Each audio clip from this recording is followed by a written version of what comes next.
جميلة، حطيتي ملح للتتبيلة ولا نسيتي مثل العادة؟ لا ما نسيت مرت عمي. وياك تكوني مكترة ملح ها؟ لأنه عمك أبو بشير ما بيواتي الملح الزايد. لا تخافي مرت عمي ما كترت. وليش هيك مقللة العصفر بالتتبيلة ولا ليكون أمك ما بتحط عصفر للمحاشي؟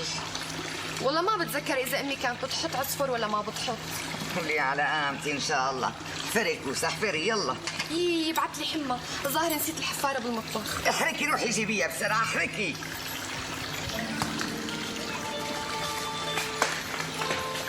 قولي على قامتي إن شاء الله. قولي على هالجيج. إيش هو هاد؟ رخوا بالمرة.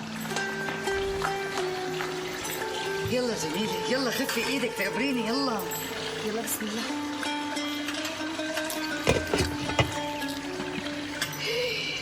شو هاد لك جميلة؟